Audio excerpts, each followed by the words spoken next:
I am utilizing the Bit Integrations plugin to establish a connection between these two platforms. Let's go to Bit Integration Dashboard. Now click Create Integration. Now search and select the trigger, which is FluentCRM.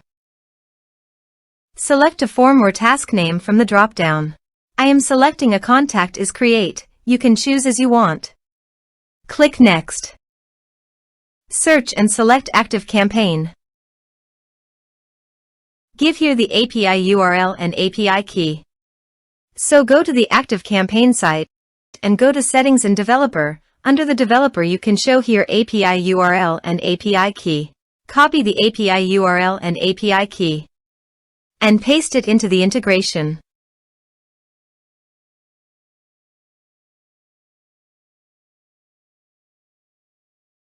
Authorize it. Authorization is successfully done. Now click on Next. Select a list and select tags. Map the respective fields.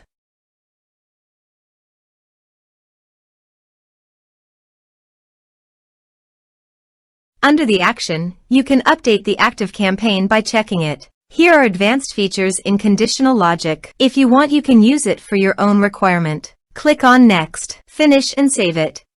Now go to FluentCRM Dashboard. Go to the Contact module. Click on Add Contact. Type some information and create contact.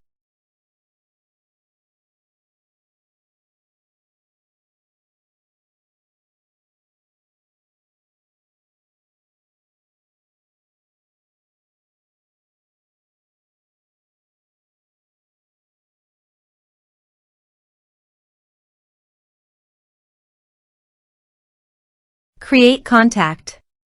Contact added successfully. So go to the ActiveCampaign site and refresh the page. And you can see the data came successfully in the ActiveCampaign. Thanks for watching.